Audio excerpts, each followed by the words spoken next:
তো কেমন আছো বন্ধুরা? আজ আমি চলে এসেছি কাকদ্বীপ তেঁতুলতলা বলদেবপুর মা কালীর সঙ্গে।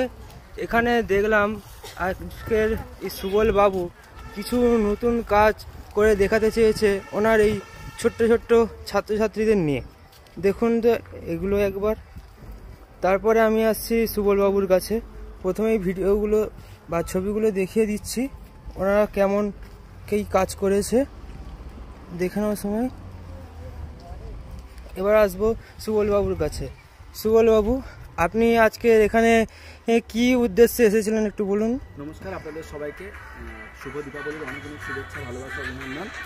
আজকের নতুন প্রচেষ্টা বলতে ছাত্রছাত্রীদের নিয়ে, তা হলো আপনারা দেখতে পাচ্ছেন যে ছবিগুলো তুলে ধরেছে আজকে ছাত্রছাত্রীরা, তা হলো পুরোটাই মা কালীরই রূপ। প্রায় 30 রকমের মা কালীর রূপ ওরা তুলে ধরার চেষ্টা করেছে। আচ্ছা, তো এইখানে আপনি এই কাজগুলো করে কেমন অভিজ্ঞতা অর্জন করেছে? অভিজ্ঞতা বলতে অনেক কিছুই শেখা হয়েছে এখান থেকে। যে আমরা যেখানে খাতা কলমে শিখে বড় হয়েছি, সেখানে পাতার উপরে কীভাবে ড্রয়িং করতে হয় এবং পাতার উপরে কত সুন্দরভাবে স্ট্রাকচারটা তৈরি করে দেয় সেটা কিন্তু এখান থেকে আমি শিখেছি। আচ্ছা, তাহলে তোমার কোন ছাত্রছাত্রীর ছবিটা একটু বেশি ভালো হয়েছে বলে একটু মনে হয় তোমার? আমি এটা বলতে চাই না, আমার যেটা বলতে চাই যে ছোট বড় ছাত্রছাত্রী আপনি দেখতেই পাচ্ছেন সকলে যে যার 100% বেটারটাই দেওয়ার চেষ্টা করেছে। এবারে কি সময় সাপেক্ষে যে অনেক দিন আগে থেকে শিখতেছে অনেকটা বেটার শিখেছে, যে একটু কম সময় শিখছে সে একটু কম। শুধুমাত্র এই নয়, ছাত্রছাত্রী অনেকেই রয়েছে। সব থেকে এদেরকে আমি যেটা ধন্যবাদ জানাতে চাই, এরা আমার প্রত্যেকটা প্রচেষ্টা যখন আমি ওদের সাথে শেয়ার করি যে চলো এটা করবো, তখন কিন্তু এরা সবাই এগিয়ে আসে। এর থেকে অনেকে ভালো ছাত্রছাত্রীরা আসছে কিন্তু ওরা আসে না, এই জিনিসটাই মানে খারাপ লাগে। আর এরা যে এগিয়ে আসে এটা আমার কাছে মানে খুবই ভালো লাগে। এই তো তোমরা এই কাজটা কখন থেকে শুরু করেছো? এটা আমরা প্রায় 8টা থেকে শুরু করেছি। 8টা থেকে আমাদের 10টা সাড়ে 10টার মধ্যে কমপ্লিট হয়ে গেছে। কিন্তু আমরা আজকে যেখানে এসেছি আপনি দেখতে পাচ্ছেন বলদেবপুর মা কালীর সঙ্গে, ওনারা আমাদের কাছে রিকোয়েস্ট করছে যাতে আমি ছাত্রছাত্রীদের ছবিগুলো ওনাদের কাছে ফ্রেমবন্দি বা স্মৃতিমূলকভাবে রাখতে পারি। ওখানে ফ্রেমিং করতে একটু সময় লেগে গেছে। আচ্ছা, ঠিক আছে। একটু অভিভাবকরা তোমরা কি বলছো? আজকে অনেকবার দেখেছি এর আগে। আজকে ইনিয়ার সাথে একটা কথা বলবো। তুমি আজকে কোথা থেকে আসছো? আমি এসেছি পুকুরবাড়িয়া থেকে। তোমার কেমন লাগছে এখানে এসে? এসে তো ভালোই লাগছে, যেটা কোনোদিন দেখিনি আমি। এই যে আমি খাতায় দেখেছি বিভিন্ন জায়গায় ছবি আঁকতে, আমি কোনোদিন দেখিনি যে পাতায় ছবি আঁকা বা ড্রয়িং করা।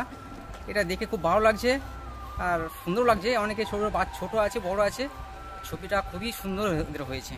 আর আমি সত্যি কথা বলতে গেলে আমি চিত্রাঞ্জলি কলা কেন্দ্রের শিক্ষক সুবল, ওনাকে অসংখ্য ধন্যবাদ জানতে চাই এবং সেই সঙ্গে আরও যে অভিভাবকেরা রয়েছেন, কারণ এনারা সত্যি আমাকে 100% সব সময় সাপোর্ট করে। কারণ আপনারা দেখেছেন এর আগে আমরা অনেক কটা কাজ করেছি যেখানে এনাদের মুখগুলো কিন্তু চেনা বলতে গেলে, কারণ এনারা সর্বত্র সবসময় আমার পাশে দাঁড়ায় এসে। আপনাদেরকে অসংখ্য ধন্যবাদ জানাই। আমার অন্তঃস্থল থেকে এভাবে সর্বদা পাশে থাকবেন।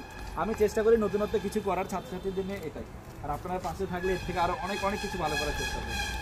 আর আপনি এই ক্লাবের পক্ষ থেকে কোনো সুযোগ সুবিধা বা কিছু পেয়েছেন? অসংখ্য ধন্যবাদ জানাতে চাই বলদেবপুর মা কালী সংঘকে, কারণ ওনারা আমাদেরকে যে বসার ব্যবস্থা এবং আরও অনেক রকমভাবে ছাত্রদের টিফিন আরও এভরিথিং সব কিছু থেকে হেল্প করেছে এটার জন্য। আচ্ছা, ঠিক আছে, তাহলে আমি আরেকবার সবাইকে দেখিয়ে দেবো বাচ্চারা কে কি কেমন করেছে।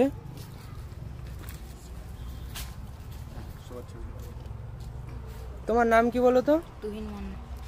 তুমি আজকে কোন ঠাকুরের ছবি এঁকেছো? আচ্ছা, তোমার নাম? অঙ্কুশ দাস। তোমার নাম কি? দাস।